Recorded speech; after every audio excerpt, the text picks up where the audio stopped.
estamos falando sobre a origem do... Gente, nós estávamos falando sobre estudando a origem do sofrimento. Nós estudamos o sofrimento com a Tati, né? Vamos estudar hoje a origem do sofrimento. Depois vamos continuar com a análise do sofrimento, cessação dos sofrimentos, caminhos para a cessação dos sofrimentos. Tem bastante aula sobre sofrimento. Então, nós vimos na semana passada que o sofrimento ele pode ser interno e externo. E ele pode ser kármico ou de emoções perturbadoras.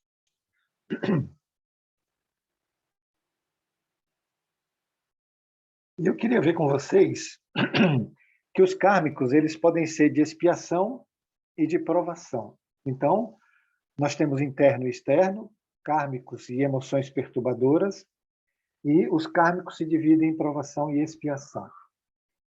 Vocês identificaram em vocês alguma emoção perturbadora, alguma prova que vocês têm dificuldade? Ninguém observou? Nada? Ninguém quer falar nada? Então, tá bom. Então, nós estamos dentro da conexão. Oi, pode falar. Não, eu percebi que eu até te mandei mensagem, né?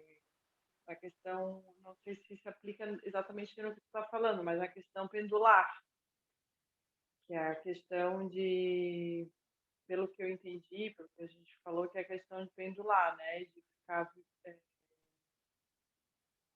como se fosse vibrando muito, né? Numa sintonia.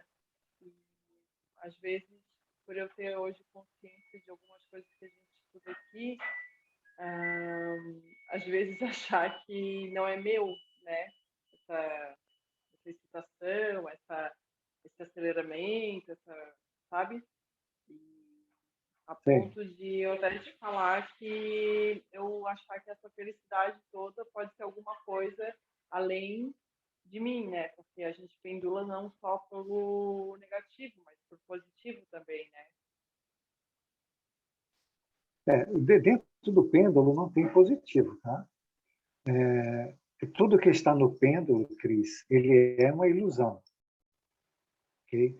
Porque o pêndulo ele vai dizer para você que você fez uma boa ação, mas depois ele vai dizer para você que você poderia ter feito mais, que você não fez tudo, que você está errada, que devia ter feito mais. Ele vai sempre pendular de um lado para o outro, te jogar de um lado para o outro. Okay? Então, aquilo que você pensa que é positivo, não é. É uma ação do próprio pêndulo para deixar você em desordem, perdida dentro do processo, para que você não encontre exatamente o centro. Mas dentro do pêndulo nós temos emoções perturbadoras, tipo insegurança, medo, insatisfação, frustração, não é? Irritação, intolerância, agressividade, impaciência. Tudo isso são emoções perturbadoras que trazem sofrimentos quando elas chegam no excesso, não é? Vocês já viram como o excesso de insegurança traz sofrimento? Como o medo excessivo traz sofrimento? A mágoa, quanto sofrimento não traz uma mágoa, um ressentimento? Quanto sofrimento não traz para uma pessoa agressiva, que ela é agressiva naquele momento, depois se enche de arrependimento e de culpa? Quanto sofrimento não há na culpa? A pessoa que fica se culpando o dia todo, achando motivo para criticar a si mesma. Percebem como as emoções perturbadoras trazem muito sofrimento? Mas nós vamos chegar lá.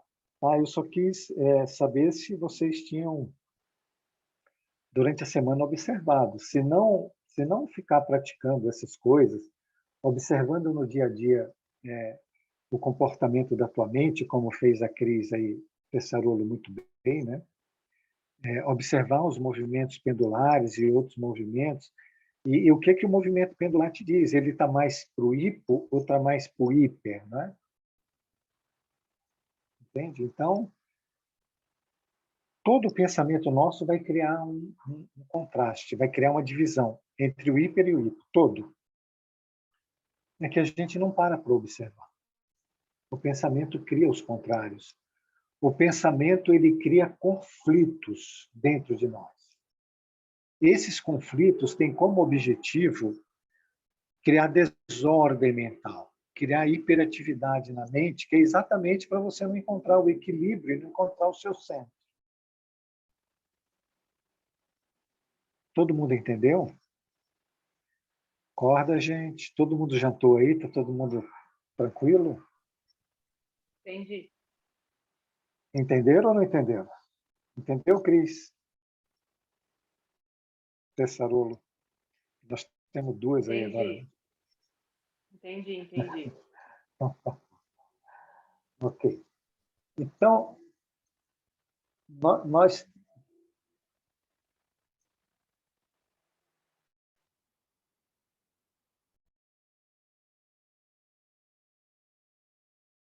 Caiu, Jorge? Oi, não caiu não. Dá um minutinho para mim.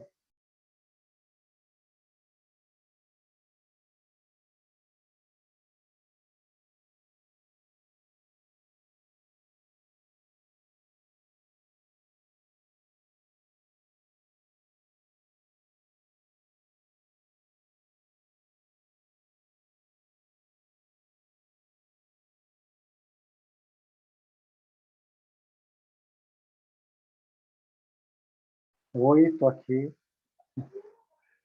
Aqui meu filho chegou de viagem e ele tocou o telefone aqui para abrir a garagem para ele. Então vamos lá. Nós estamos estudando agora os processos kármicos dentro da provação. Lembra que eu falei que o processo kármico quer dizer o que vem de outra vida, aquilo que a gente fez para os outros, né? E retorna para a gente agora como provação ou expiação. Então, nós vamos estudar a diferença entre uma prova e uma expiação. E como ocorre isso? Por que uma prova se transforma num processo expiatório? Então, ele diz ali, a provação é a experiência requerida ou proposta pelos guias espirituais antes do renascimento corporal do candidato.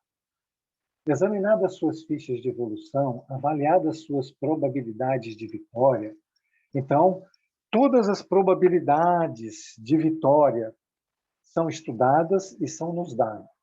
Por exemplo, cidade onde a gente vive, a rua que a gente vive, a casa que a gente vive, situação socioeconômica, situação de afinidades e aquelas que não temos afinidades, temos luta, a composição da família, quem é mãe, quem é pai, né? Qual é o processo que está inserido, kármico que está inserido nisso, os irmãos, tios, tias, tudo é estudado.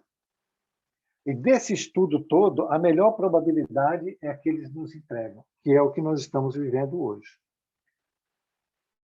Então, essa vida que nós temos foi a melhor possibilidade que encontraram para nós.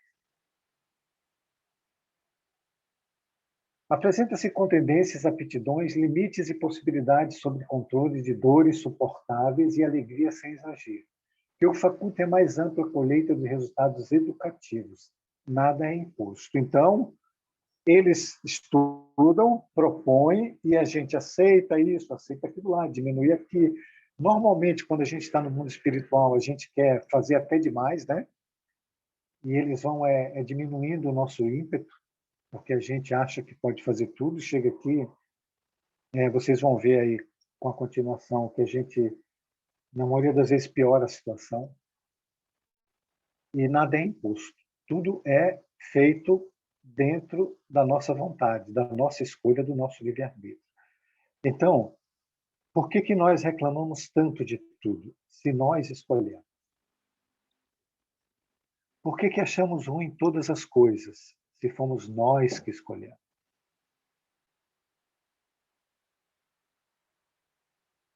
Por que reclamamos da família, do trabalho, da falta de dinheiro, ou disso, ou da doença, ou disso, aquilo que foi nós que escolhemos, dentro das melhores probabilidades de sucesso educativo?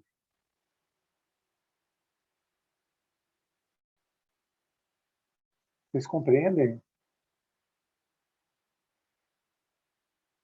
Próximo, Cris, por favor.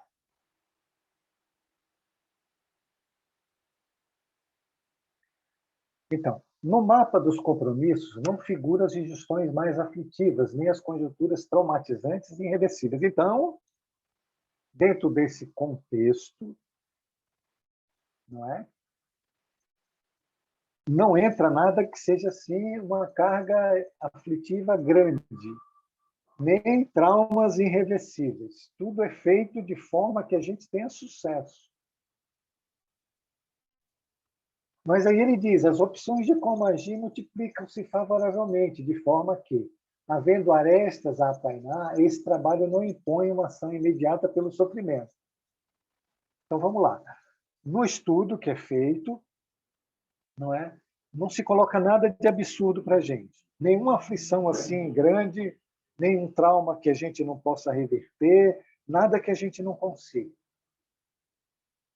E nada, nenhuma das situações do nosso dia a dia nos levaria ao sofrimento.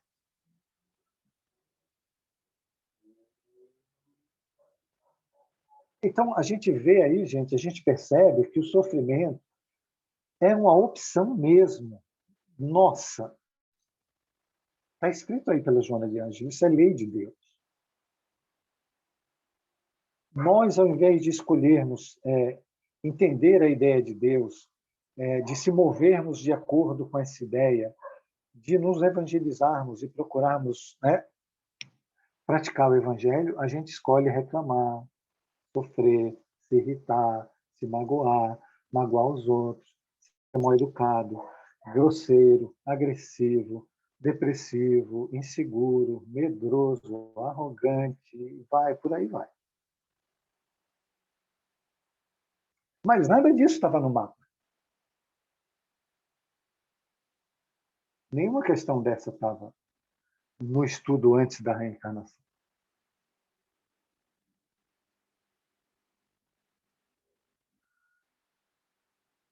Ninguém quer falar nada? Cris, não quer falar nada, Cris? Não, por enquanto não, Jorge. Eu fiquei pensando em ontem, na experiência lá na noite, o quanto ainda existe o medo mesmo depois do desencarne, né? Então, o espírito ainda, mesmo desencarnado, continua com aquela vibração de medo, de insegurança, né? Para ver como não muda nada. A gente desencarna, então, essa possibilidade de fazer o trabalho aqui, né? De se autoconhecer, de se olhar, de se recompor, de se alinhar. Ele é muito além do que a gente possa imaginar. Porque a gente vê a vida de uma maneira muito finita, né? E não é, ela é realmente infinita. E aí, a partir do momento que a gente perde o corpo físico, tudo fica mais complicado, né? Para que se resolvam essas questões. Mas essas sensações, esses medos, e tudo permanece, né? Era isso que eu pensei aqui agora. Obrigada. Que são as emoções perturbadoras que vamos estudar daqui para frente.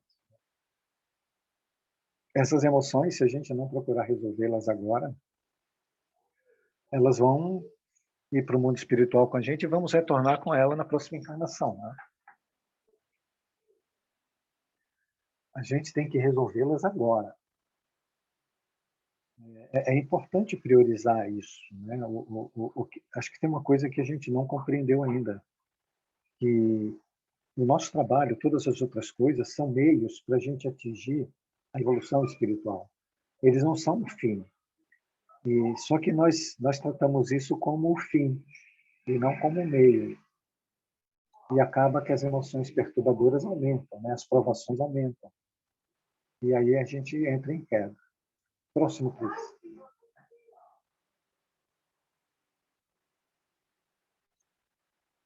A ação do amor brinda o ser com excelentes ensaches de alterar para melhor o seu desempenho e as suas atividades, constituindo-lhe suportáveis provas o malogro de algumas aspirações, o desafio ante algumas metas que lhe parece inalcançáveis. As dores dos processos de desgaste orgânico e mental, sem as quedas profundas nos calabouços da paralisia, das alienações e das doenças irrecuperáveis. Então, se a gente procurar no amor, na bondade, no bem, a solução, a gente vai ter uns desgastes que são inerentes ao processo, tanto físico como mental. Mas não vamos ter quedas espirituais graves, que nos leve à paralisia, às alienações e doenças.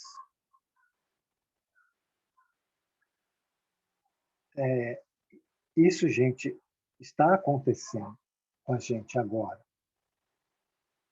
É bom prestar atenção nisso, porque está acontecendo agora com a gente. Não é? Peguem aí quantas pessoas vocês não conhecem que têm doenças muito graves. Isso está acontecendo.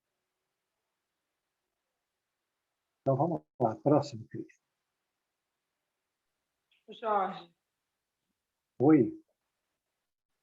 essa questão do véu do esquecimento, vê se meu raciocínio está certo. A gente tem o véu do esquecimento porque senão a gente é tão imperfeito e tão impuro que a gente traria mais arrogância, mais raiva, mais medo, mais vingança e a gente não conseguiria dar um passo para frente. Por isso que ele é importante, porque de outra vertente eu fico pensando que talvez seria interessante se a gente soubesse de tudo que a gente fez, tudo que a gente deve, para a gente ter a oportunidade de poder fazer sem errar de novo, sabe? Você não acha que teria uma coerência Uhum. nisso? Eu acho que não. Por exemplo, eu não sei quem foi minha esposa na outra vida, nem quem foram os meus filhos. Eu não sei o que eu fiz para eles, nem o que eles me fizeram. Será que se eu souber, eu vou ter o mesmo tratamento? Eu precisaria estar bem espiritualizado para isso acontecer, que não é o caso, né? Eu sou bem atrasado. Você precisaria estar no nível evolutivo do amor, do perdão, bem alto. Que é o que vai acontecer, né? O véu do esquecimento, se você voltar para o mundo espiritual e você tiver condição, você vai relembrar de tudo, né? Se tiver condição. Mas vamos dizer que você chega no mundo do espiritual cheio de raiva ainda, toda agitada, toda cheia de emoções perturbadoras, cheia de culpas, e como é que você tem condição de saber de alguma coisa a mais que pode piorar o seu quadro? Pegue aí agora, geral, todos os maridos e mulheres que brigam o dia todo, filho com pai, empregador com empregador, com empregado, e vamos ver se nós lembrássemos que um é inimigo do outro, que um matou o outro, que um roubou o outro, que um mentiu para o outro, que um fez todos os tipos de barbaridade com o outro. Como é que seria? Se sem essa lembrança já é uma convivência difícil. Você não concorda? É uma convivência Concordo. difícil. Agora imagine se você lembra. Pô, aquele cara me matou, me roubou tudo que eu tinha, me deixou na miséria. Aí você precisaria ter um grau de espiritualização, de amor, de bondade, de caridade muito grande, para você ter essa notícia e continuar amando aquele irmão. Lembra, a proposta de tudo é a gente amar um ao outro. Não é? Cris, se a gente olha para nós mesmos e a gente vê uma imperfeição, a gente se enche de culpa e a nossa vibração cai, que a gente vai para a tristeza, vai para a melancolia, às vezes a gente vai para a depressão, não é? Não é isso que ocorre? A gente olhando para nós mesmos, para nós mesmos. Imagine se a gente fosse olhar para o que está do lado ali. Ainda saber se eu durmo com esse cara ainda, meu Deus do céu, né? Vou dar umas pauladas nele enquanto ele dorme. Então acho que não tem jeito, não é? Faz sentido. Primeiro a gente precisa aprender a olhar para nós mesmos, e aprender a nos perdoar e nos amar, para esse processo depois se irradiar para fora de nós. Se a gente não consegue dentro de nós, a gente nunca vai conseguir para fora. Se você olhar para você mesmo o dia todo, você conseguir se perdoar, não se criticar, não se condenar, não se irritar com você mesmo, não dizer nada que seja fora do amor e da bondade com você mesmo, depois você vai ver que automaticamente você vai fazer para fora disso. Ok? Então vamos continuar aqui. Se Ok. tal suceder, ainda poderemos catalogar como escolha pessoal, por acreditar o candidato ser esse o meio mais eficaz para a sua felicidade próxima, liberando-se da ganga rude da inferioridade moral. Poder-se identificar essa providencial escolha na resignação e coragem demonstradas pelo educando e até mesmo na sua alegria diante das ocorrências dolorosas. Então, para a gente conseguir sucesso, a Joana dá aí no itinerário, né? Que a gente precisava olhar para essas coisas todas, primeiro com resignação. Gente, resignação é a aceitação do coração. Essa aceitação do coração faz que você se pacifique e se harmonize com as coisas. Sem essa resignação, o seu coração entra em luta. Ele entra no estado de desarmonia. Então, você entra num estado de desequilíbrio, de desordem. No capítulo do Evangelho que nós vamos estudar a partir dessa semana, não sei se dessa ou na outra, que são bem-aventurados os mansos, nós vamos estudar isso. Não é? E Jesus diz lá, né, que os pacíficos conhecerão a Deus. Você só vai conhecer o Deus que está dentro do seu tempo quando você se resignar, quando você aceitar de coração todas essas coisas e vivê-las pacificamente, harmonicamente, sem nenhum tipo de astúcia, de fuga psicológica, nem de luta, nem de agressividade, nem de depressão.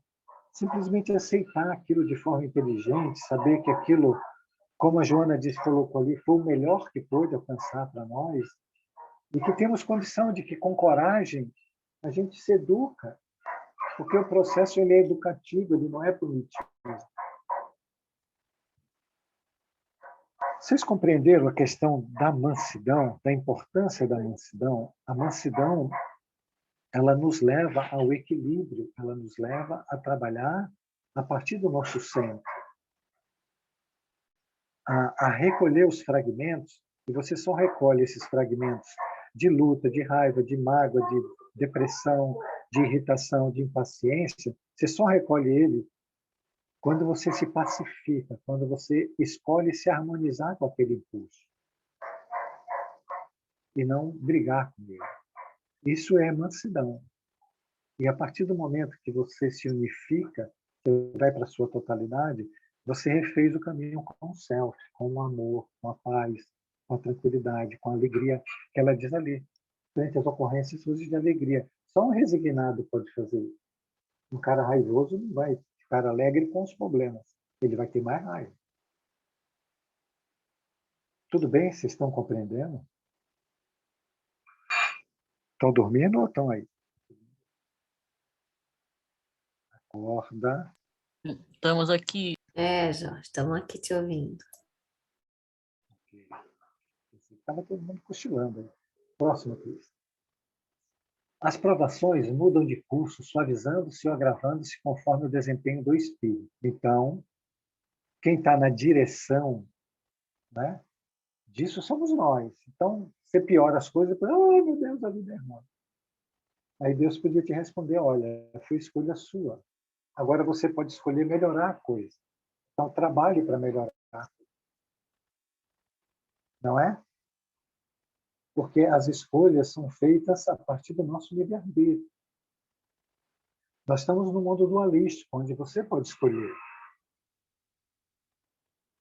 Mas para isso, para você escolher, você precisa de novo estar manso, senão você não escolhe. Se você não tiver manso, você está dominado pelo impulso negativo e você vai fazer aquilo, vai se comportar daquele jeito. A eleição de certas injunções mais difíceis no processo evolutivo representa um ato de sabedoria, tendo-se em vista a rapidez da existência corporal e os benefícios oferidos, que são de duração ilimitada. Então, quando você escolhe um processo que ele é mais difícil, né, é um ato de sabedoria tua. Aí ela diz ali, primeiro, que isso é de pouca duração, né? Se você pegar a nossa vida frente à eternidade, ela não chega nem a ser segundos, né? E os benefícios dela depois serão enormes. Por exemplo, você tem muitas... Esse rapaz que morreu agora no Ceará, né, o Ronaldo, que ele tinha idiotia desde que nasceu. E essa mãe ficou com ele 50, 60 anos, acho, né? Num ato de amor incrível, né? Imagine o mérito dessa mãe. Dar uma oportunidade de um espírito desse, que é um espírito, né, que com certeza eu não diria, né, porque eu não sei, é presunção da minha parte, mas tem indícios de que ele seja suicida, né? Já tem uma idiotia desse nível. E ela ficou com ele 40, 50 anos. Tem uma amiga nossa que... A mãe do Jean estudou com a gente lá. Ela está há 11 anos com o marido na cama, né? Totalmente travada. Esse é um ato de amor muito grande. Então, ela diz ali, esse ato é um ato de sabedoria da parte dela, porque ela vai ter benefícios infinitos a partir dela. Aí a gente pega esse parâmetro e a gente vê que a gente, qualquer dificuldade do dia a dia, a gente está reclamando, gente. Xingando, e se irritando, e se impacientando, achando tudo ruim, tudo, sabe? É um exagero até da nossa parte, uma atitude dessa. Frente a pequenas coisinhas, né? Tudo irrita a gente. Tudo tira a gente do sério.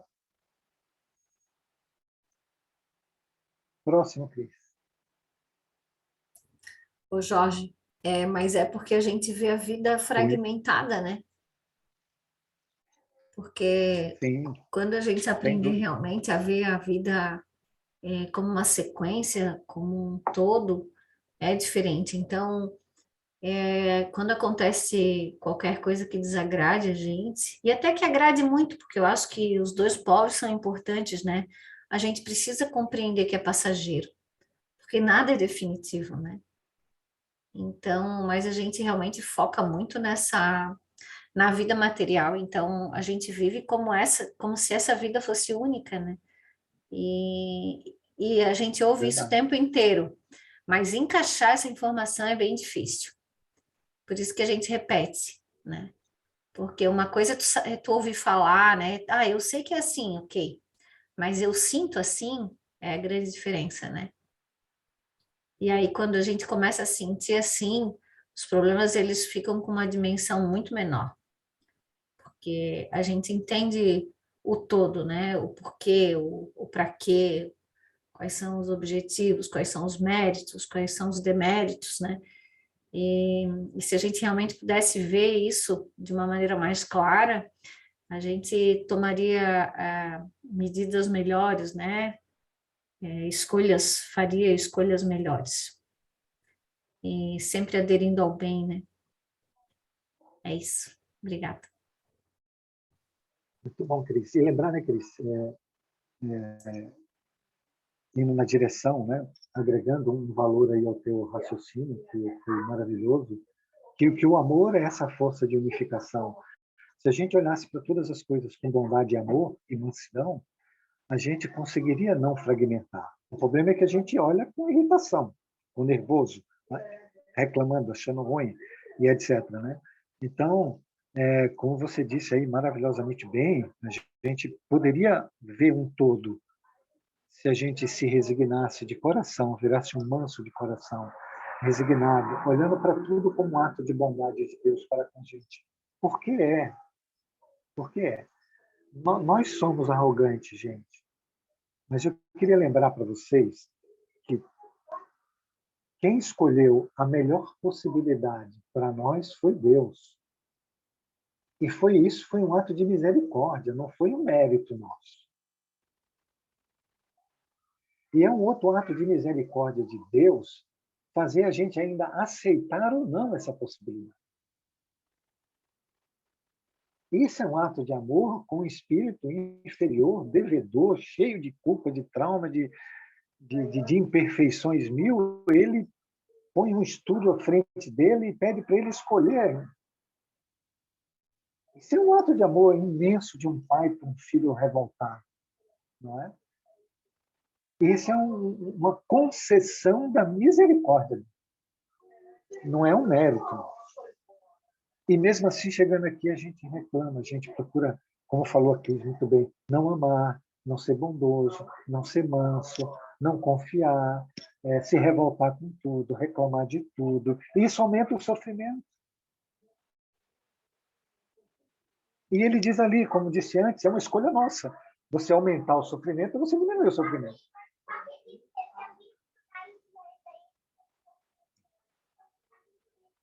Gente, vamos parar para pensar um pouco no amor de Deus para com a gente. Pense nisso, que tudo é tudo uma concessão da misericórdia dele. Poderia, gente, ser muito pior. Mas muito pior. Então, vamos lá. Então, a Joana, né, de todo jeito, coloca as coisas como a lei querendo nos educar e a gente, né, se propondo ser aluno e assimilar todo esse conhecimento que ela nos coloca. E você, para você entrar numa faculdade, você tem que se esforçar. Você vai aprender a dirigir um carro, você tem que se esforçar. Você vai no emprego, você tem que se esforçar. Para essas questões espirituais também precisa se esforçar. Né? E tem três coisas que faz a gente conseguir o que a gente quiser. A persistência, a vontade firme e você ter um objetivo bem definido. Okay? Se você não tiver um objetivo bem definido, não usar uma vontade firme e ser perseverante, porque, veja, você sai do 0 para o 10, mas você sai do 0. Então, no começo, você vai mais errado que vai acertar. E é natural.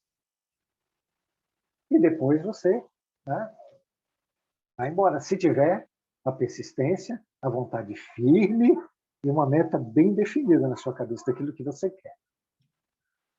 Os compromissos negativos, pois, ressurgem no esquema da reencarnação como provações lenificadoras que o amor suaviza e o trabalho edificante consola. Então, essas provações não são para a gente sofrer, elas são lenificadoras, elas foram feitas um estudo e foram escolhidas por nós. Se nós vamos tratar isso com revolta ou com amor e bondade e resignação, aí é uma escolha nossa, do nosso livre-arbítrio. Porque aí Deus não interfere, né? Na nossa vontade, Deus não interfere. Ele nos atrai, mas não interfere. É bem diferente. Próximo, por favor.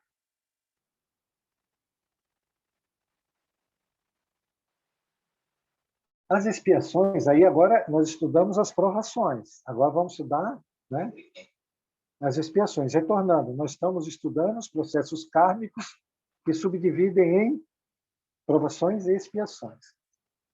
Então, lá no começo ela diz, olha, os sofrimentos são internos ou externos, são kármicos ou de emoções perturbadoras. Os kármicos se dividem em provações e expiações. Então, agora nós vamos estudar as expiações. São impostas, aí já não tem mais, né? Já não tem mais escolha. Irrecusáveis por constituírem a medicação eficaz, a cirurgia corretiva para o mal que se agravou. Vamos em frente aí, Cris, que a gente depois explica a próxima.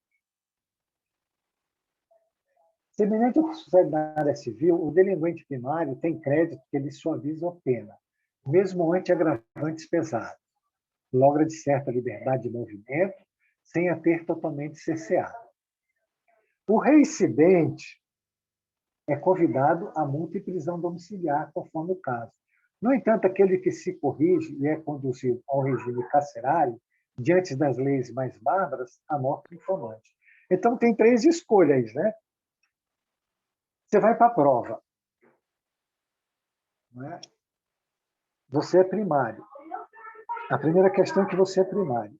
Quando você é primário, e o Baldi fala disso de forma maravilhosa no livro Pensamentos, ele diz assim, que no seu primeiro erro, porque tudo é complementar, no seu primeiro erro, você está ajudando alguém a evoluir. Ok? Você faz um ato negativo, que chega a uma pessoa no ato, ele chega negativo, chega positivo para outra pessoa, ela, como ela já está no momento de redenção, ela aproveita aquilo e evolui. Isso para Deus não foi um mal. Você fez uma coisa boa. Então ele te dá uma moratória. Ele diz assim, ó, vamos esperar o Jorge agora, ver quais os próximos movimentos dele. É isso que ele está dizendo ali. O primário ele tem um crédito, só diz, ó, você não vai pagar nada, ok? Aí você vai e erra de novo. Aí você recebe multa e prisão domiciliar. Você erra de novo, você vai para a prisão. A prisão aí é o símbolo da expiação, do processo expiatório. Né? O reincidente com a prisão domiciliar é a aprovação. Tudo bem? Vocês estão entendendo? Não?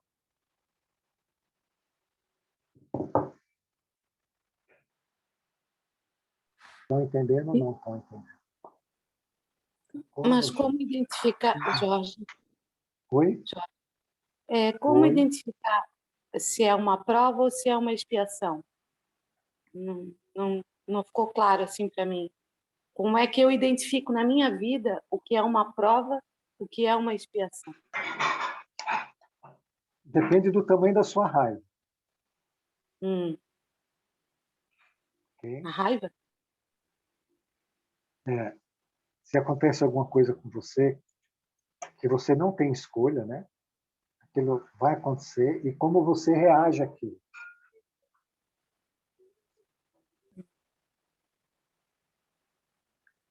O Livro dos Espíritos ele explica isso, né? Qual a diferença de missão, prova e expiação. Aí ele diz lá que é o tamanho da rejeição que você tem com aquilo. Né? Então, se eu passo por Entendeu? uma Não. dificuldade... Perdão. Você passa pela dificuldade que você não tem como se livrar dela. Uhum. Porque a expiação é assim, você não pode se livrar. Ele diz ali, ó, você entrou na expiação, acabou. Você não pode se livrar. A prova você pode, né? A prova você tem escolha de se educar ou não se educar. Na expiação você não tem escolha. Você vai passar por aqui. Já teve alguma dor que você teve que passar mesmo? Não teve jeito. Você tem que ficar ali. Aí você vai saber se é um processo expiatório muito forte, dependendo da sua revolta com aquilo. Né? Se você se revoltar muito, falar porcaria, porque eu estou passando isso, eu não quero. Ou se você se resigna. Né? Aí ela vira uma aprovação.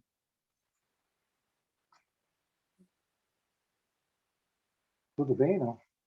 Entendi. Já teve algum fato assim na minha vida? Na minha já teve vários, que eu não tive onde correr, tive que passar. Na minha, vira e mexe está aparecendo.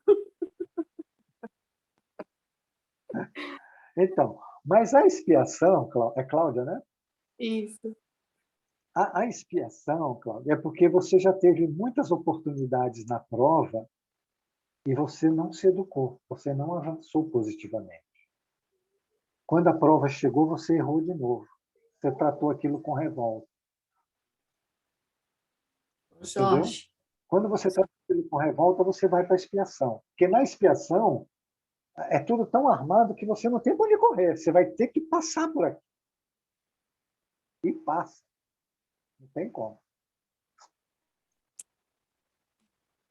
Seja uma doença incurável, como ele falou, né? Uma perda de herança, alguém que você gosta que vai embora sem você nem saber por quê, né? Você se enche de dívida e, né, se decepciona amorosamente com alguém, sei lá. Tem diversas situações, mas você vai passar. Oi, quem falou aí? Eu, a Cris, Salom. Oi, Cris. Não, então, estava aqui, estavas comentando e eu estava, acho que é interessante a gente falar mais um pouquinho sobre determinismo, né? Porque a Vai lá gente, então, vou tomar uma aguinha aqui. tá, não, porque a gente tem o livre-arbítrio que a gente fala muito, mas existe o determinismo, né? Que é o livre-arbítrio utilizado. Então, quando ele fala ali, né? A gente vem com uma situação para que essa situação seja, vamos supor, vamos dizer, resolvida, né? E a gente, deixa eu abrir minha câmera aqui, senão parece que... E aí a gente acaba fazendo da mesma maneira que já fez antes ou piorando, né? Ou seja, se enchendo de raiva, de revolta e se achando vitimizado com aquela situação. Então a gente tem um ângulo, né? Vamos dizer assim, de aproveitamento. E a gente, por lidar com esse problema de uma maneira negativa, a gente vai fechando esse ângulo. Então, a situação vai ficando cada vez mais determinística, ou seja, não tem como me escapar.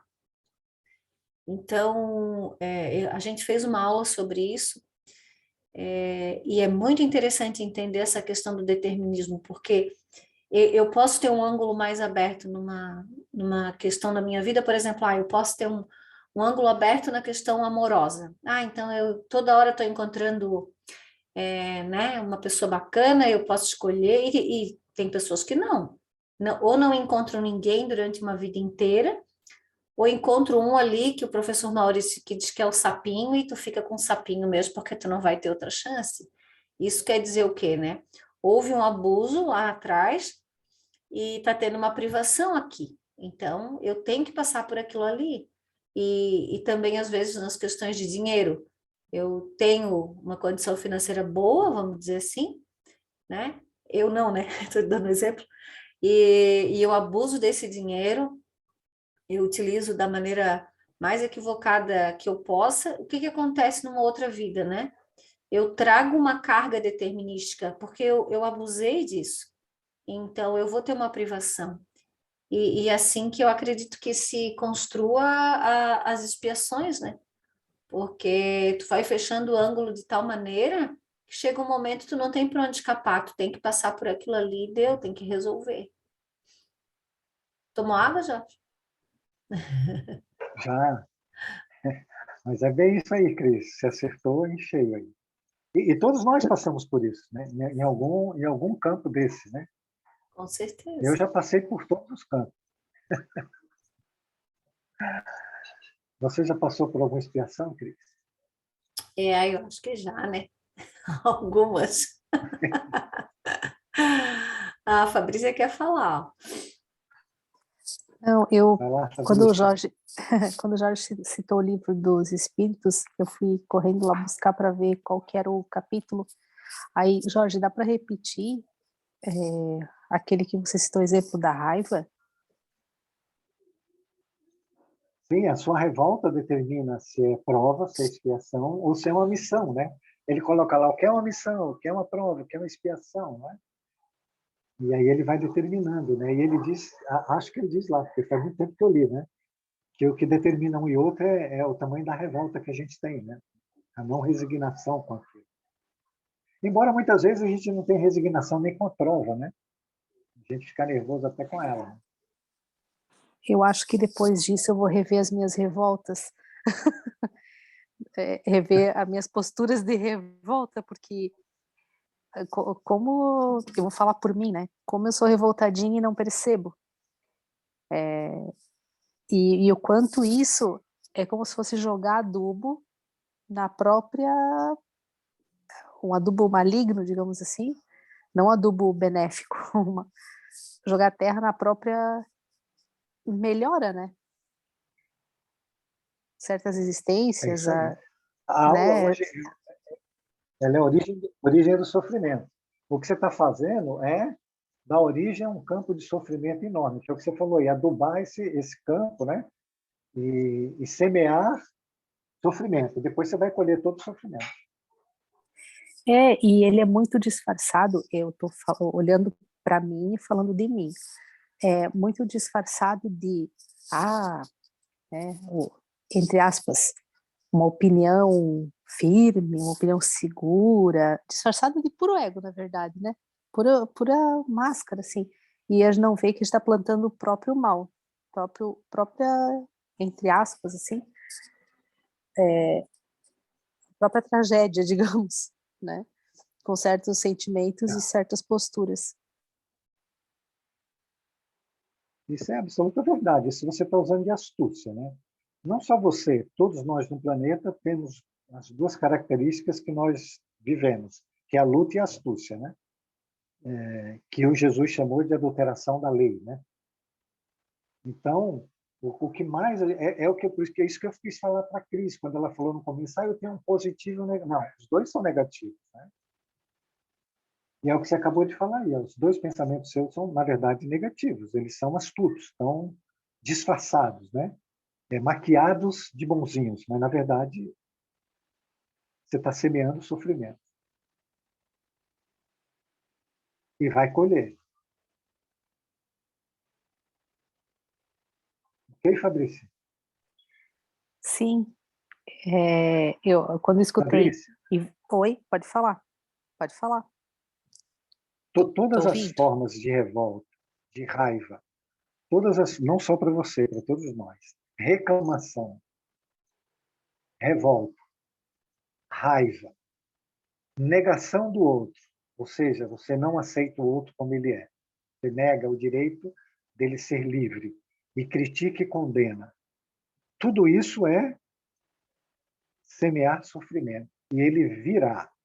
Não tenha dúvida disso. Está na lei, acabou de dizer aí. Então, antes de reclamar, agradeça.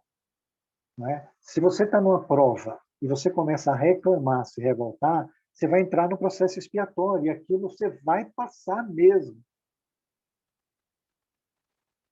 Não tem como, vai passar como doença, vai passar como perda, vai passar como privação, vai passar por um problema grave em qualquer área, né? Seja ele emocional, física, psicológica, vai passar.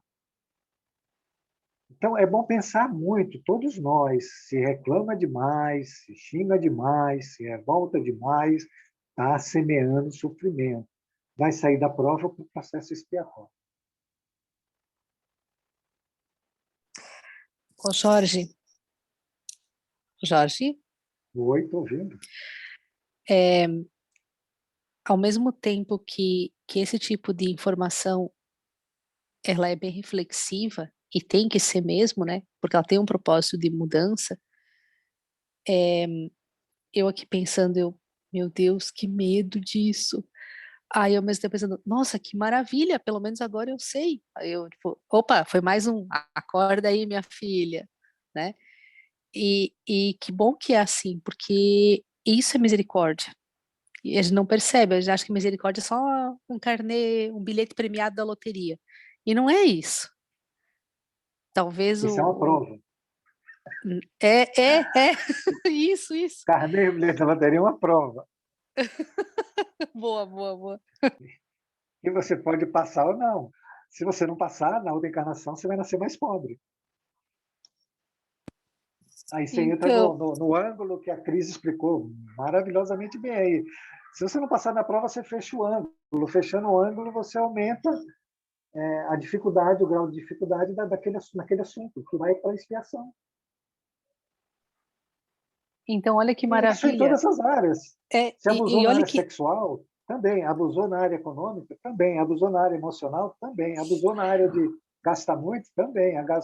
Abusou na área de se magoar demais, também. Abusou na área de ser agressiva demais, também. Tudo, ô vai para tudo. Jorge, e se for o contrário, por exemplo, assim, se eu conscientemente quero me privar de certas coisas, certos comportamentos, por exemplo, assim, você deu os exemplos ali, do abuso e tal, não ir para o lado do equilíbrio, mas eu, por exemplo, não, agora eu decidi ser econômica, não quero mais ficar gastando. Não, agora eu não quero mais ser uma promíscua sexual. Vou, né? Isso também vai refletir. Então, eu caio naquela situação de que estou indo do extremo para o outro extremo, Aí eu Sim, fiquei, você um está exemplo, pendulando, né? um exemplo é, de, de Madame Bovary, a uma freira, por exemplo, né? Daquela promiscuidade a um celibato, por exemplo. Isso também não são os polos? Então, agora, tudo depende, Fabrícia, do sentimento que você está colocando. Por exemplo, se você estiver fazendo isso porque você está fugindo, aí ele vira um problema. Porque você está fugindo da prova, né? Aí entra o processo de astúcia, né? Você arrumou uma mentira que você acreditou simplesmente para não se arriscar. Tem que ser natural, então, é isso? Ou você realmente criou convicção, não é? De que aquilo é uma imperfeição moral, que você abusa e que você está trazendo problemas espirituais para você. Aí você se educa, não é? Primeiro você pode ir para uma privação, para você encontrar um determinado equilíbrio, e depois você vai abrindo um ângulo. Vamos falar do ângulo aí que a Cris fez um pouquinho, né? Se permite um pouco. Aí você analisa, né? Como é que você se sentiu dentro do processo de novo. Se você sentiu que aquilo vai levar você para uma queda, aí você fecha o ângulo, você, né? Se priva de novo. E aí você vai até você encontrar o equilíbrio. O objetivo é o equilíbrio. Agora, o sentimento do que você está fazendo, só você vai saber, você e Deus. Né? Você está fazendo aquilo por quê? Porque se fugir da prova, não adianta. É um erro tão grande como abusar da prova, como abusar daquilo. Né? É a intenção, então. Por que que eu estou fazendo aquilo? Que intenção? É nesse sentido o raciocínio, então, para buscar o Isso, equilíbrio. Uhum. exatamente. Jorge, fazer de coração. Agora, se você quiser honestamente encontrar o equilíbrio, você pode começar pela privação e depois ir se permitindo, né? E sentir depois e avaliar como é que você está indo. Você tem que fazer avaliações. O processo ele é inteligente, ele não é assim, burro, ignorante. Né? Você tem todas as potências, inteligência, discernimento, sentimento, mente, coração, para fazer todo o trabalho necessário. Agora, se você faz esse trabalho, quanto você não ganha com isso? Fala, Carlinhos. Como tu falou, então, faz de coração e faz de coração. Isso. Aí tu estás fazendo Tem que ser um propósito real, do espírito, né? Não um propósito do ego, né? Para enganar. Né? Perfeito. Agora, não tem nada demais. Se a pessoa acha que aquilo lá é realmente um motivo de muita queda, porque ela não tem controle sobre si mesma, ela pode começar com uma privação, se educando para aquilo. Não é? Em determinado momento, ela se permite para ela fazer uma avaliação de como ela está se sentindo dentro daquele processo. Se aquilo ainda domina ela, controla a vida dela. Isso pode ser para qualquer nível, não é? Como você usou o sexual, a mesma coisa. Você se priva em determinado momento, você se relaciona com alguém, e aí você vai se perceber se esse ato sexual ainda domina você, ainda te crucifica, ainda te escraviza, não é? E aí você começa a raciocinar. Outra comparação que pode fazer também é você fazer um estudo seu de por que aquilo se escraviza, né?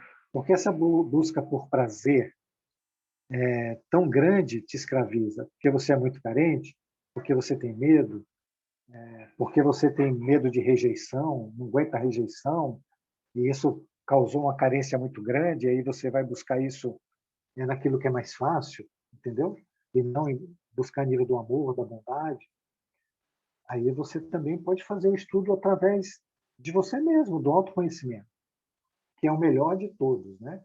Porque nele não há privação, há um estudo completo de si mesmo. Esse próprio estudo, o autoconhecimento, é uma força desalienante. Vai tirar você do processo de ser escrava do sexo, né? Ou do dinheiro, ou de qualquer outra situação. Ok? Todo mundo entendeu aí? Entendeu, Carlinhos? Sim, todo caminho é difícil. O melhor caminho é o autoconhecimento. Não tem outro. Ô, Jorge, Ô, Jorge, Oi. Cris, pode falar. Eu ia perguntar um negócio de que idade que, se é que tem alguma idade que já começa esse processo de autoconhecimento, assim, mas aí tem muito, eu acho que é muito viajou nessa minha pergunta aqui. não, eu até posso, a gente estava conversando sobre, se o Jorge me permite responder, Claro. a Por gente favor. a gente até estava conversando sobre isso no iniciozinho ali, que a Cris levantou uma questão, mas a gente não estava em aula ainda. A criança, ela já demonstra desde muito cedo as tendências que ela tem, né? Então, enquanto ela é criança, ela ainda tem a inocência, porque essa mala, vamos dizer assim, essa personalidade ainda não se manifestou, mas ela dá indícios, né, do que ela traz.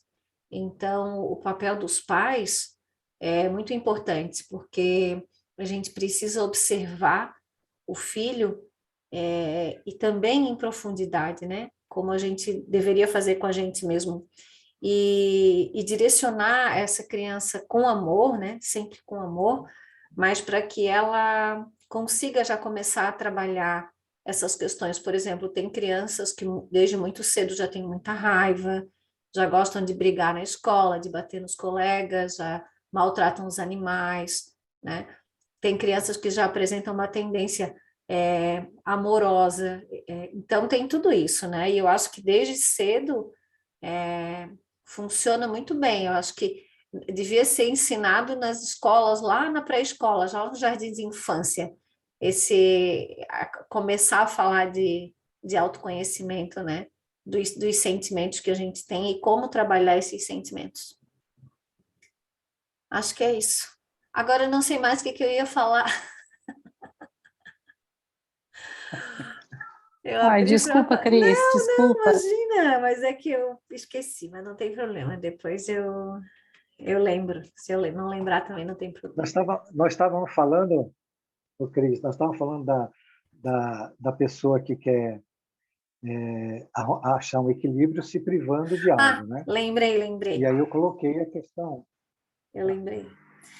Não, aí era uma pergunta também que eu tinha.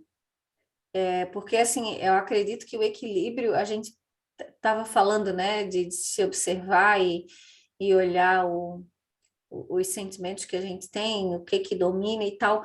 E eu acho que a gente precisa observar o que puxa a gente para baixo, né, Jorge? É uma pergunta que eu acho que é um bom indicador, né? O que puxa a gente para baixo? Porque a gente pode escolher, né? Viver a vida com o evangelho de Jesus, convergente com o evangelho, ou com as leis do mundo, né? Então, eu acho que o que puxa a gente para baixo é um bom indicador do que se a gente está fazendo a coisa certa ou não, né? Porque às vezes a gente fica num pêndulo tão grande que a gente não consegue discernir muito bem, porque a gente não tem mansidão, não usa de inteligência, tudo isso que a gente já sabe. Então, acho que esse é um indicativo, né, do que me puxa para baixo, do que me tira desse lado, né, desse convívio com o evangelho. Era isso, era essa a minha dúvida. Isso aí. Mas esse é um bom indicativo, né? Essa aí nós vamos vou fazer propaganda da Maria Laura aqui, ela vai dar uma aula maravilhosa sobre mansidão, né? E ela vai nos dizer essa parte da semeadura que fizemos no passado, que ela volta como força de arrastamento, né? E acho que é isso que você quer dizer. O que nos arrasta para baixo, né?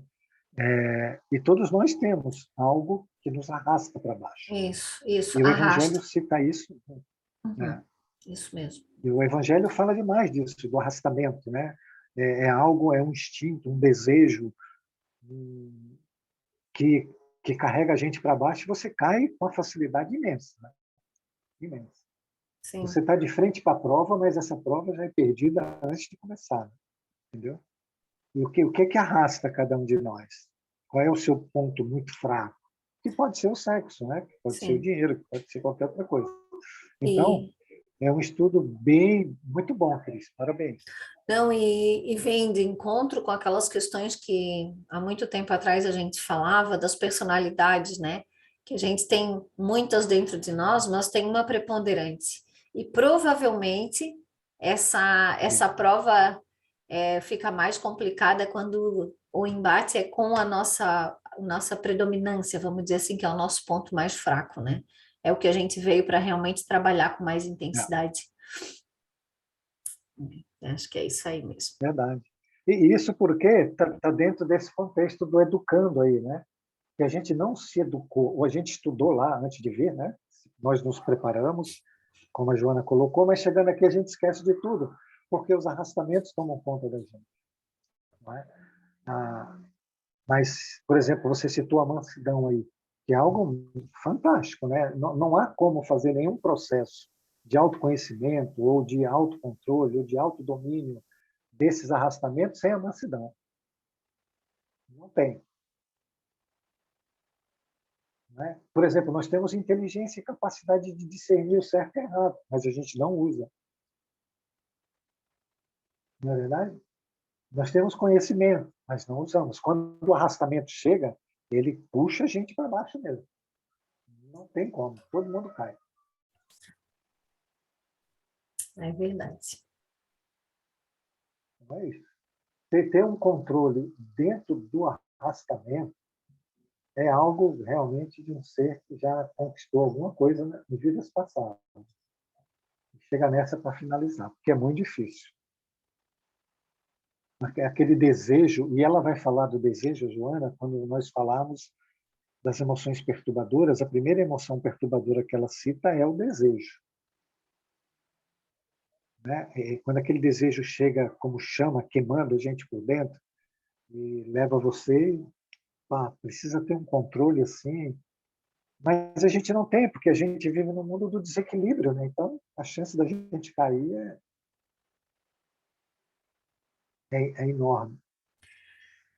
Tu fizesse eu me Ô, Jorge, lembrar. Nós estamos Cris, pode falar. sincronizadas, nós estamos, Fabrícia, hoje.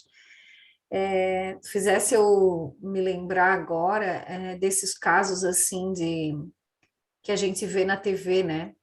De assassinatos e de violência ou de, né, ciúme extremo.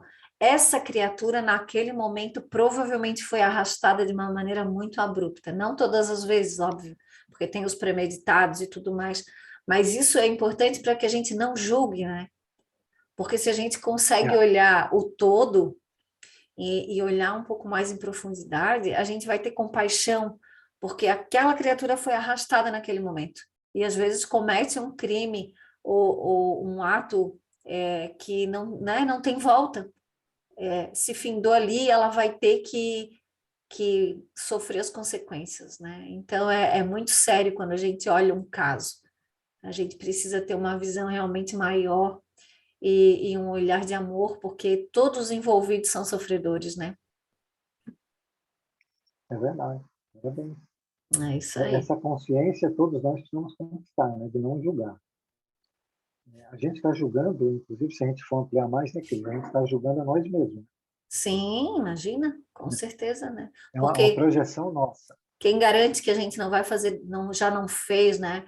Eu conheço uma pessoa que trabalha lá comigo na mesa mediúnica e ele contou, né, que ele tem momentos que ele consegue lembrar das vidas passadas. E a hora que a Cris Tessarola ali estava perguntando do véu do esquecimento, eu logo me lembrei dele, né? Ele diz que é quase insuportável lembrar do que ele já fez. Ele tem esses flashes, né? Então, é muito complicado a gente julgar alguém, porque olha o que a gente já deve ter feito, né? Então, ninguém tá inocente, não. O que nós precisamos mesmo é compreensão, não julgamento. A compreensão tira a sua mente do julgamento. Por exemplo, nós estamos falando dos arrastamentos. Né? Cris, Fabrícia, todo mundo aí. Por todas as formas de vício não são arrastamentos. Você acha que um cara gosta de estar na droga até entrar naquele estado de penúria que ele vive, de doença e tudo? É um arrastamento, ele não tem força. Aquilo arrasta ele. O álcool, a prostituição, aquela pessoa que compra demais, a que come demais, não é? Que acaba tendo obesidade mórbida, todas essas coisas, e outras aí que eu não lembro agora, mas a gente tende a julgar sempre esse pessoal, né? Mas tem outras formas de arrastamento, por exemplo, o orgulho excessivo, a ambição excessiva. Não é um arrastamento também, é que isso vem com a força que você não controla e você acaba cedendo e fazendo atos que você gostaria de não fazer e se arrepende depois. Então, tem arrastamentos de todos os tipos aí, para todas as pessoas. E é bom, é o que a Cris falou aí, que cada um pegue aquilo que tem muito poder sobre você e comece a anotar e comece a fazer um controle dentro do possível de tudo isso, né? Alguém mais quer falar? Podemos seguir? Eu ia fazer um comentário Vai lá. que essa questão das paixões, né, do desequilíbrio que causa uma paixão, eu vi uma frase essa semana muito engraçada, é engraçado, mas ela tem um fundo de verdade, que é assim: começa com borboletas no estômago e termina na psiquiatria. É mais ou menos isso, começa naquela euforia da situação e algo aparentemente muito positivo, da ordem do bom, do maravilhoso e tal. Não estou generalizando, mas não é nesse sentido. Mas geralmente acaba, vai indo para um outro caminho, né? Que é o caminho da, aqui não, no caso a frase é da psiquiatria, mas essas paixões geralmente não terminam bem. E teria N casos para mencionar. Era mais ou menos isso que eu queria comentar. Todo desequilíbrio Eu não sei nunca se termina nenhuma delas bem, termina bem, viu? porque a Nenhuma paixão ela delas termina é um bem, porque excesso, é né? só Ela um é algo. momento. Ela é efêmera, né? E tem outra coisa que precisamos compreender. Se essa paixão não está trazendo sofrimento a terceiros, que é de nossa responsabilidade, e que depois vamos ter que reparar todo esse sofrimento que aquela pessoa teve. E vamos renascer com ela quantas vezes for necessário até nós repararmos todos os sofrimentos que nós colocamos para ela no momento da paixão. Porque toda paixão envolve duas pessoas e envolve os terceiros, né? E os terceiros sofrem. E esse sofrimento pede reparação, pede provação, pede expiação e pede redenção, que é um ciclo que nós vamos ter que fazer. Então, é um momento de desequilíbrio, da busca do prazer, que causa um momento muito mais longo de dor, de provas e processos expiatórios e de reparações. E de muitas encarnações. Não tenho dúvida disso.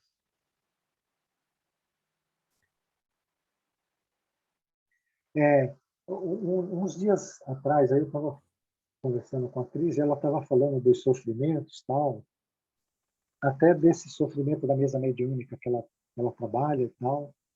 E eu disse para ela, olha, eu sempre tive certeza que há um sofrimento muito maior do que qualquer um de nós pode imaginar. Eu tenho essa certeza dentro de mim. Não me perguntem por quê.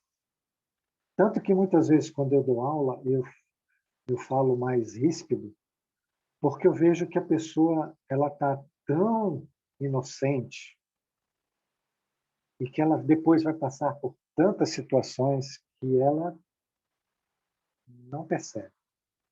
Então, assim, procurem fazer o melhor que vocês podem para andar de acordo com o Evangelho de Nosso Senhor Jesus. Procurem se harmonizar com a lei de Deus. Procurem aceitar as situações que Deus permitiu, na sua misericórdia, nós estarmos vivendo agora. Sem nós piorarmos esse quadro, porque ele tem consequências.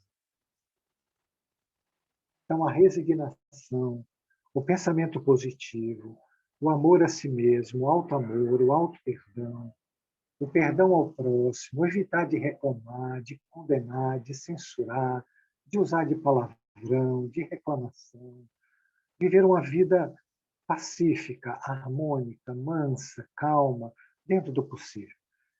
Se não alcançou esse estágio ainda, comece a fazer. É só entrar no movimento que Deus atrai e logo, logo você está fazendo completo. Porque tem sofrimento, não tenho dúvida disso. Acho que podemos seguir, não é? Todo mundo está aí ainda ou saiu correndo? Então, aqui. Só para complementar, né, Jorge? A vida, ela. Por isso que a vida pede retidão. A gente precisa sair desse movimento de astúcia, né, de força, de luta, e caminhar realmente para a retidão, porque cada vez mais a gente está tendo exemplos, né, de sofrimento. E não precisa ser depois de desencarnar, porque aí eu concordo contigo e tenho visto isso na prática, toda quarta-feira, que o sofrimento dos desencarnados, ele é muito, muito, muito intenso, né? E as filas para ajuda, para o auxílio, elas são imensas, né? Então, gente, vamos aproveitar o tempo que a gente está aqui, né? E a gente olha se a gente olhar para a vida, para as pessoas, para as famílias, existe muito sofrimento. Em cada casa existe uma situação, um caso de ansiedade, de depressão, de doença, seja ela qual for, desajustes de todas as maneiras, né? Então, a gente está vivendo um momento, não vou dizer difícil, mas um momento que traz a gente precisa olhar de uma outra maneira, né? Como um alerta, em uma das mensagens que eu recebi, ele dizia, né, que a humanidade caminha para um abismo numa pseudo-alegria. Então, a gente pensa que, né, que tá feliz, mas está indo realmente para um abismo. E aqui não é um comentário negativo e nem assustador e nem nada com esse tipo de intuito, mas sim para que a gente desperte, né, para essa realidade, que é a volta para casa, né, que é a escolha do caminho que Deus oferece para a gente. E não é tão complicado. A gente pode continuar fazendo as mesmas coisas, trabalhando, vivendo, passeando, mas sempre com um coração leve, né? E com um coração convergente com a lei de Deus. Estou falando muito hoje, Jorge. Deu. Obrigada. Que bom, você devia falar sempre. Todo mundo está de parabéns. Podemos seguir, gente? Alguém quer falar mais uma coisa? Eu acho que o silêncio Então, ele é reflexão, pura reflexão. então, tá bom, vamos refletir. Vamos lá, gente. Guardadas as proporções, os primeiro caso em contra com as proporções, enquanto que a última hipótese, a expiação rigorosa. Porque o amor que Deus vige em todas as suas leis, mais justa do que as dos homens, seja qual for o crime, elas objetivam reeducar e conquistar o rebelde, não matando, isto é, não o extinguindo. Jamais intentam vingar-se do alucinado, antes buscam recuperá-lo, porque todos são passíveis de reabilitação. Então vamos entender esse amor de Deus. A pessoa ela entra numa descendente, né? Numa espiral de descendência. E ela não tem mais freio. Então, existem leis. Ela vai acumulando provas, né? Mais provas, mais prova, mais dores, mais dores, mais dores, mais inimigos, mais inimigos, mais inimigos, mais inimigos, mais vibrações ruins, mais fluidos ruins, até que chega no momento de saturação. Aí Deus, o amor de Deus, diz: para. Um processo expiatório para que ele pare o processo de descida dele. Então também não é uma punição, é um freio para um ser alienado, totalmente perdido, que pegou uma trajetória de descida e não quer parar. Então a expiação se faz necessária. Tem outro processo que precisam entender. As culpas que nós gravamos, e quem fez o curso aí da obsessão sabe, as culpas elas ficam gravadas na consciência e elas pedem redenção e reparação. Mas se a pessoa acumula um grande número de culpa, como é que ele faz? Então, quando chega no ponto de saturação, entra o processo expiatório. O processo expiatório, a Joana vai dizer aí, ele é obrigatório, não tem como fugir, que é exatamente para barrar ele. Mas ele não elimina o processo de reparação. O processo de expiação vai trazê-lo de novo para as provações. E ele vai ter que passar por tudo outra vez. E se ele pisar de novo, o processo expiatório acontece. E ele vai ficar nessa gangorra quanto tempo ele quiser. E aí nós não vamos entrar em outras questões espirituais, para na aula não ficar muito para baixo. Próximo, Cris.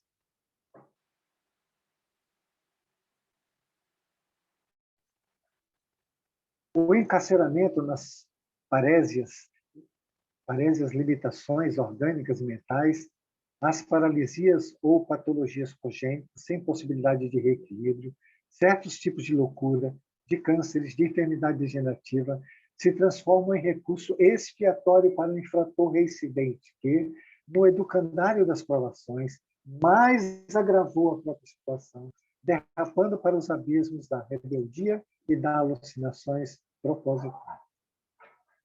Acho que não precisa nem explicar, né?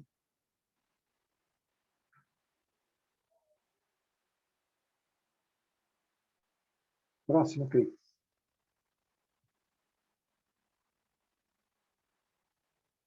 Entre esses suicidas premeditados, homicidas frios, adúlteros contumazes, exploradores de vidas, vendedores de prazeres viciosos, tais como as drogas alucinógenas, o sexo, o álcool, os jogos de azar, a chantagem e muitos artigos da crueldade humana catalogados no estatuto divino. Cada ser vive com a consciência que estrutura. Acho que não precisa de comentário também. Cada um vai se encontrando onde é que está, vendo as provas que está, como é bom agora trabalhar para que essas provas vocês passem, se eduquem, amem os seus inimigos, amem as pessoas que vocês não gostam, tenham paciência com todo mundo, não julguem, não critiquem, não reclamem, amem. Próximo. Ô, Jorge, quero falar. Porque, Opa. assim, ó, essas situações todas, às vezes, quando a gente lê, parece uma coisa muito longe de nós, não é verdade? Mas a gente precisa observar o quanto que a gente está relativizando as coisas, né? Porque como a gente vive no mundo da matéria e esses convites assim, vou tomar só uma cervejinha, tomo uma cervejinha todo dia, uma latinha todo dia, eu jogo e sei lá, qualquer outra coisa, né? E isso parece, a vida vai seguindo de uma maneira como se essas coisas ficassem normais. É normal, todo mundo faz. Cuidado, né, com esse tipo de situação, porque não é natural, não é uma conduta convergente com o evangelho. E quando dentro do Espiritismo não existe nenhum lugar que diga, você não pode beber, você não pode fumar, você não pode usar droga, ou seja, qualquer outra coisa. Mas a partir do momento que a gente começa a estudar, que a gente começa a ter um pouquinho de conhecimento, e eu digo um pouquinho porque é assim que eu me sinto, a gente começa a compreender o porquê que a gente precisa ter essa consciência, né? Porque, além de tudo isso, a gente ainda atrai as companhias espirituais. Então, fica a reflexão para que a gente realmente tenha uma percepção melhor sobre todas essas coisas. Obrigada, Jorge. Vamos para o próximo? Não sei nem que horas são. Está quase terminando. Vamos fazer mais uma e a gente acaba. De acordo com seus códigos impressos em profundidade na consciência, recolhe as ressonâncias como experiências reparadoras ou propiciatórias da libertação. Então, as culpas que ficam na consciência elas pedem um processo de reparação, eu falei isso anteriormente, para que a gente se liberte delas. Então, tem alguns casos, por exemplo, um tempo atrás teve uma criança foi arrastada no carro com 2 bandidos durante 3 quilômetros e morreu. Esse é um processo expiatório da libertação de uma culpa. Em nome do amor, casos de aparentes expiações, seres mutilados, surdos, mudos, cegos e paralisados, ranceniônios e diabéticos, entre outros, que escolheram essas situações para lecionarem coragem e conforto moral aos enfraquecidos da luta e desolados da redenção. Então, naquele mapa que a gente faz, tem alguns de nós que escolhem passar por esse tipo de coisa, né? Escolhe os processos expiatórios, exatamente para mostrar coragem e outros tipos de resignação para aqueles que não têm, né? Serem de exemplo para os outros. Acho que vai mais uma, Cris, até entrar em... Jorge, Oi. oi, só uma perguntinha bem rapidinho. Então, nesse exemplo do menino que foi arrastado, isso quer dizer que foi um processo expiatório, foi ele que escolheu? É isso? Ele que escolheu. Ah, tá, entendi. E depois parece que ele é um caso bem antigo, né? Depois ele mandou uma carta psicografada para os pais, né? Porque os pais não... E ele contava, né, que quando ele, em Roma antiga, ele amarrava os escravos naquelas bicas, né, com cavalo e saía arrastando os escravos pela cidade, né? E ele ficou depois com uma culpa muito grande na consciência, e como ele não conseguia, através das provas, se libertar disso, ele precisou de um processo expiatório para liberar a mente dele, para ele ficar livre para poder fazer o processo evolutivo dele. Senão ele fica travado nessa culpa e não evolui. Então, Como os outros aqui que basicamente, ela cita, né? É aham, processo expiatório. Alguém nasce mutilado, alguém nasce aidético. Tudo isso é pedido, né? Para se libertar das culpas. então, na verdade, a gente tem que cuidar com, com os sentimentos, com todo essas informações da aula de hoje, para não chegar num estágio assim de passar por um processo de expiação. É isso, então? Não, não é por isso, porque aí você não está fazendo as coisas por amor, você está fazendo por medo de passar pelo processo expiatório, não é isso? Você tem É, que amar, porque amar é a sua essência. Não é porque se você não amar, você vai passar por sofrimento. De novo, você está usando de assunto. entendi. É que eu quis Okay? falar isso para não chegar para tentar entender o que é esse processo expiatório na minha cabeça, entende? Para não chegar nesse limite. É isso que eu queria, aonde eu queria chegar. Mas O eu processo entendi a parte da expiatório moda. é quando a vida te dá a oportunidade de uma prova, você não passa. Te dá outra prova, você não passa. Te dá outra prova, você não passa. Te dá outra prova, você não passa. E todas essas provas vão criando uma culpa na consciência.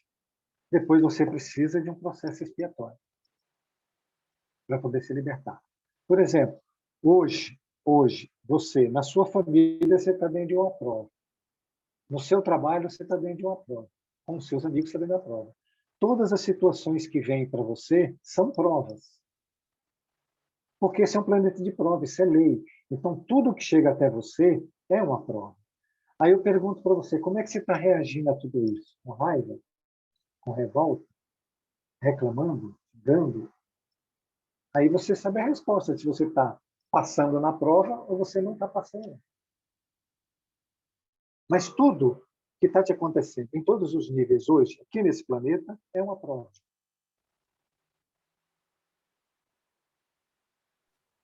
Ficou claro agora? Jorge ficou. Aí você pergunta como é que você está reagindo? Eu falei, estou me achando. Então tá bom. Aí que Todo mora mundo o entende. perigo, né? Bom, agora você teve a aula, né? Agora você mesmo pode discernir, né? E aí você pode, como a Joana falou, você e todos nós, né? Piorarmos o quadro ou melhorarmos o quadro. Depende da vontade de cada um.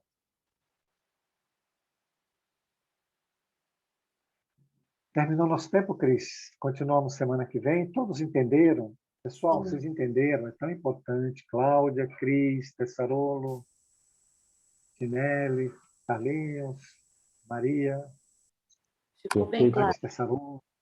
Bem claro. Excelente aula. Sim. Ok. Você ficou tão desanimada assim, Tinelli? Deu um sim assim, tão desanimadinho, tadinha. Você está indo bem. Eu também notei, disse, nossa, a Tinelli ficou lá, meu Deus. Mais uma, né, Tinelli? Meu Deus. Agora começa o medo a atacar, né? Não, né? Gente, essa aula foi providencial. Foi providencial. Ai, Agora contigo. nesse último exemplo da Patrícia, que eu entendi a aula toda, eu acho.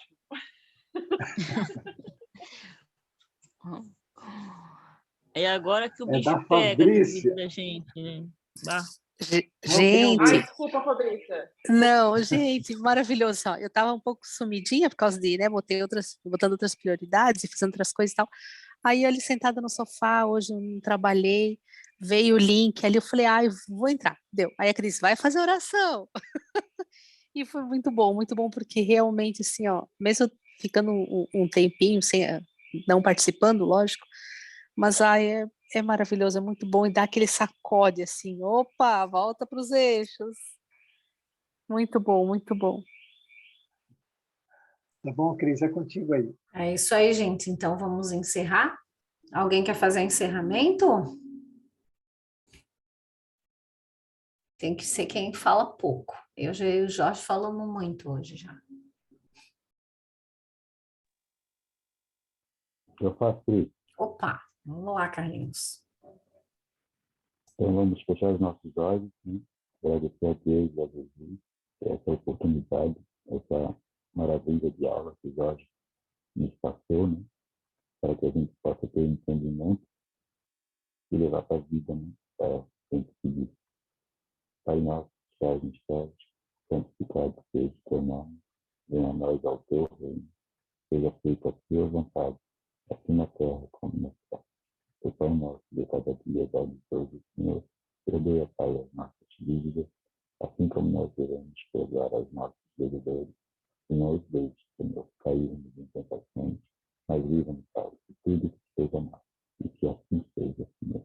Com essa oração, vamos ter encerrado os estudos na noite de hoje, pedindo graças a Deus e a Jesus por tudo que foi realizado de hoje. Obrigada, Carlinhos. Gente, um excelente final de semana. Feliz Páscoa para todos Obrigada. nós. Com muita paz, Obrigado. muita luz. Páscoa para todo mundo. Bom friozinho, dorme bastante, que vai dar para dormir com esse friozinho. Tá Dá para bom. descansar. Dá para ler, Abração, dormir. gente. Sim, pode, Tá Cláudia. bom. Beijo. Obrigada. Obrigado, boa Obrigada noite. pela aula. Tchau, tchau.